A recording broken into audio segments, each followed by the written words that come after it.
structure coming out of the arch that leads to a building with 3 obvious circular protrusions on the roof. Nature does not provide such engineering whatsoever anywhere. The frontal arch. A, in front of the main arch, is a secondary archway that appears to be a pathway up into the main arch structure. B, the arched pathway is flat and smooth, well defined, with support foundational poles under it to support it.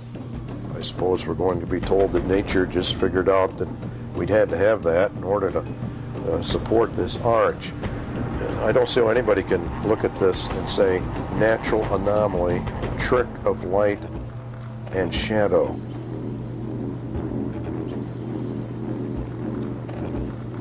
And there is another large pipe that comes out. The power station, rectangular power station, is clearly defined, has 3 towers or protrusions rising off the flat roof of this structure. These towers are clearly cylindrical and different heights. Power station is connected to the inner city wall structure, but it is not a part of it. It's totally different than the wall that butts into it and actually goes around the back side of it.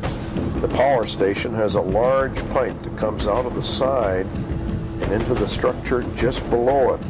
All of these items together form absolute, incontrovertible evidence of artificiality and intelligent design. To suggest this structure is a natural anomaly would be absurd. It's actually an insult to anyone's intelligence. To suggest that light and shadow are playing tricks would also be absurd. And to claim that the computer enhancement programs are misleading or misreading the raw data would also be absurd and unreasonable, because it's misreading then all kinds of shapes and sizes. Conclusion: this structure meets every single parameter to identify it as artificial and of intelligent design. It was built by entities unknown for reasons unknown, but most likely is an energy station or energy water pumping station of some sort. Now we're going to take a look at the inner city wall. This is a fascinating artifact. It's in ruins, evidently.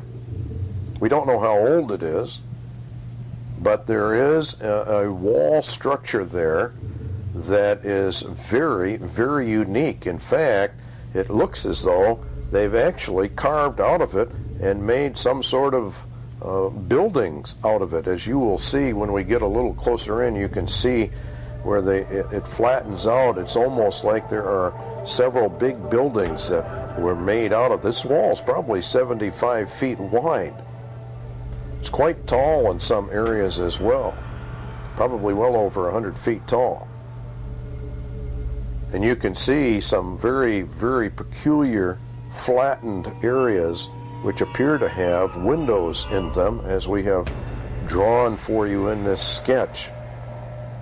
Some of these things are much easier to see in the actual photograph. Here we have the computer animation of just the wall with the 2 structures, the dome and the power station.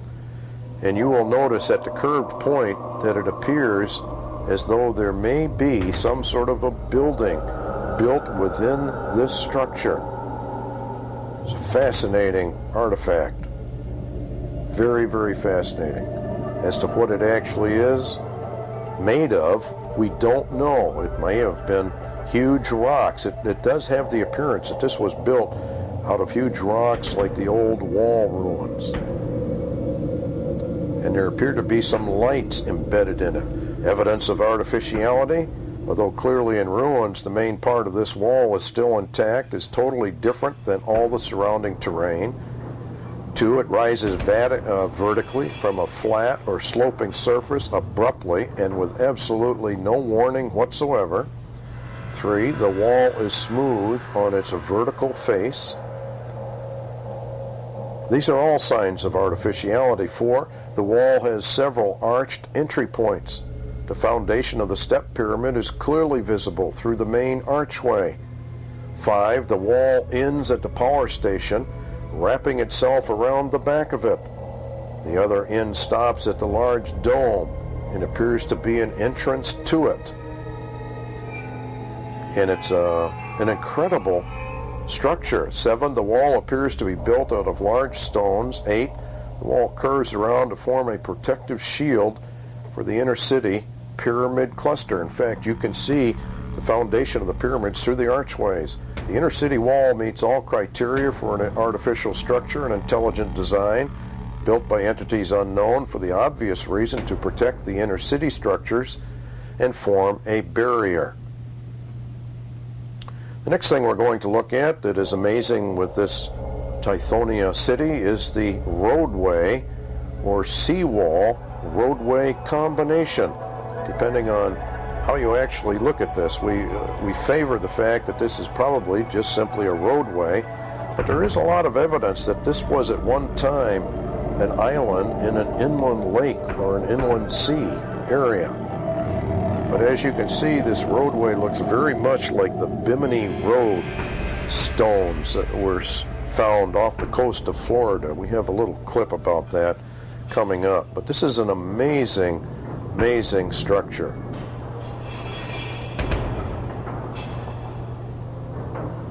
Here we're looking at the eastern side of the city. To give you a little better view, we're going to move in closely. There is a tunnel on the right side of your screen. We're going to point it out here to you. There's a building here. You can see the outline of the building, and there's kind of a silo-like protrusion on top. And you see light coming out of both areas, and that's away from the sunlight. What is light coming out of a tunnel doing there?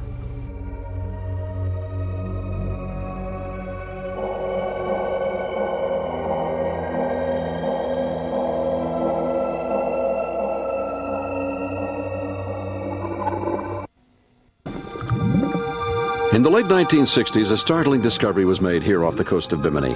A cluster of huge submerged stones in the form of a road. These stones, ranging in size from 1 to 10 tons, appear to have been fitted together by man and has convinced believers that this was part of Atlantis. The Atlantis legend dates back over 11,000 years and concerns a magnificent island empire in the Atlantic. It was described as a civilization unequaled before or since. It supposedly disappeared beneath the surface in a matter of hours, leaving not a trace behind. There are also those who believe that there may be giant power crystals deep in the earth here.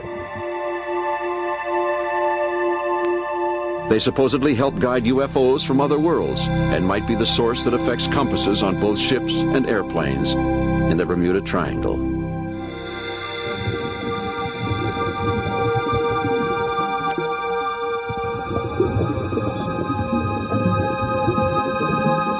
Really can see why some people would think that that was man-made.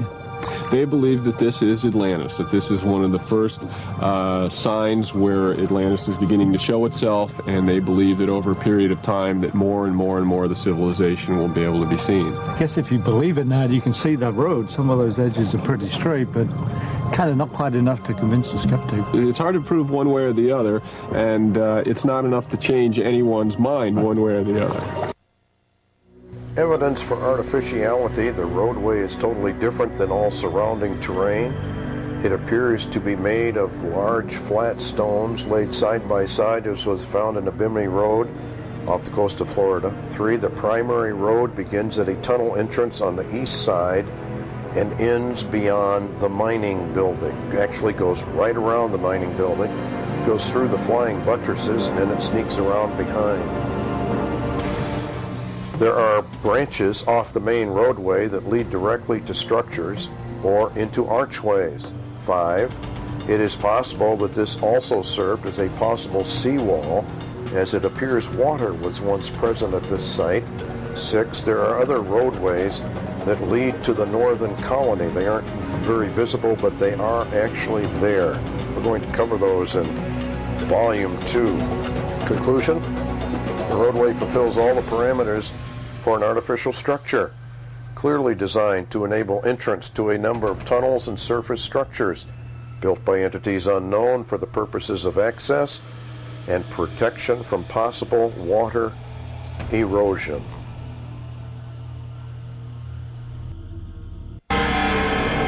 You can't see it from here, but there is life on the third planet from the sun. The industrious bipeds, who are the dominant life form, have yet to visit their neighboring worlds. So it was with some excitement that one of their high commanders announced evidence of life on another planet. If this discovery is confirmed, it will surely be one of the most stunning insights into our universe that science has ever uncovered. Its implications are as far-reaching and awe-inspiring as can be imagined. Even as it promises answers to some of our oldest questions, it poses still others even more fundamental. Presidential press conferences are usually reserved for matters of politics or issues of national security. This was definitely not business as usual. Nor was this. Reporters and TV crews from all over the world turning out for a science briefing. What we want to do is carefully reflect on what we learned. One question they all had was, and is, a simple one, and obvious perhaps. Is there really life on Mars?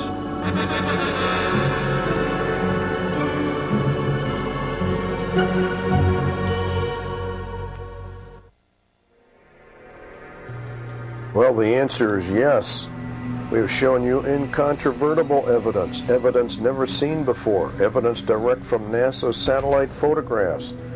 There is, or there was, intelligent life on Mars. I think that fact should be laid to rest forever now.